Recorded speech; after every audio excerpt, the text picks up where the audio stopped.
আজকে আমি একটা পটলের রেসিপি তোমাদের সঙ্গে শেয়ার করছি। যদি ভালো লেগে থাকে তো একটা লাইক আর সাবস্ক্রাইব করে দিও আমাকে। এর জন্য চাই একটা পটল চাই আমাকে 200 গ্রাম মতো পটল, আর ছোলার ডাল চাই। এটা 1 কাপ মতো আছে, ওটাকে আমি ভিজিয়ে একটু আধসিদ্ধ করে রেখেছি। পেঁয়াজ কুচি চাই, একটা মিডিয়াম সাইজের পেঁয়াজ, 5 ফোড়ন, হলুদ, ধনে গুঁড়ো, জিরে গুঁড়ো, লঙ্কা গুঁড়ো আর গরম মশলা, আর একটু টমাটার আমি কেটে ওটাকে একটু মিক্সিতে গ্রাইন্ড করে নিয়েছি। আর সর্ষের তেল, আপনারা চাইলে কোনো সাদা তেলও ব্যবহার করতে পারো, আমি সর্ষের তেলই ব্যবহার করি। আর আন্দাজ মতো নুন। তো তার জন্য আমি চলো শুরু করি রেসিপি। এই যে কড়াই আমি চড়িয়েছি, কড়াই গরম হয়ে গেছে। কড়াইয়ে আমি তেল দিলাম। তেল আন্দাজ মতো দেবে, যতটা লাগে।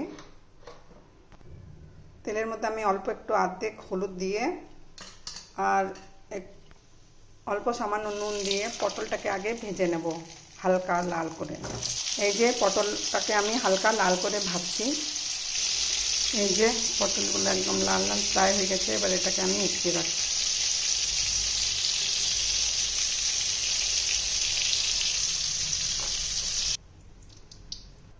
আমার 5 ফোড়ন और পেঁয়াজটা দিয়ে ভালো করে নাড়িয়ে একটু লাল করে ভেজে নাও পেঁয়াজটাকে। এই যে পেঁয়াজ লাল হয়ে গেছে। আবার এর মধ্যে আমি আদা রসুন বাটা 1 চামচ দেবো। আমি এটা বলতে ভুলে গেছিলাম, তো এটা 1 চামচ নিতে হবে আদা রসুন বাটা। আর এর মধ্যে আমি ঢেলে দেবো বাকি বাঁচা হওয়া হলুদ, আর 1 চামচ ধনে পাউডার, হাফ চামচ লঙ্কা, আর হাফ চা চামচ জিরে বাটা। এগুলো দিয়ে ভালো করে একটু কষিয়ে নিতে হবে। এই দেখো, এটা তেল ছেড়ে দিয়েছে মশলা। এবার এর মধ্যে টমাটারটা আমি ঢেলে দেবো, পেঁচা টমাটারটা। এইটা দিয়েও খানিকক্ষণ 2 মিনিট মতো এটাকে সিদ্ধ করে নাও। মশলার সঙ্গে টমাটারটা ফ্রাই হয়ে গেছে। তো এর মধ্যে এবার আমি ছোলার ডালটা ঢেলে দিচ্ছি পুরো। ছোটো কাপের 1 কাপ ছিল,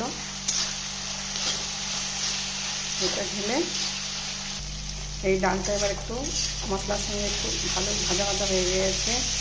এবার এর মধ্যে আমি 1 গ্লাস মতো জল দিয়ে আর পটলটা ঢেলে দেব। আর নুনটা আন্দাজ মতো দিয়ে দেবো, কেন কি ডালের মধ্যেও নুন আছে অল্প একটু। নুনটা একটু আন্দাজ মতোই দিতে হবে। এবার এটাকে আমি 5 মিনিট ঢেকে এটা তেজ আঁচে এটাকে রেখে দেবো ঢেকে। এবার 5 মিনিট হয়ে গেছে। এবার উঠিয়ে দেখি কেমন আছে আমার পটলটা বেশ মাখা মাখা হয়ে এসেছে। এবার আমি এর মধ্যে গরম মশলা দিয়ে দিচ্ছি, আর এটাকে নাড়িয়ে আমরা পরিবেশন করব।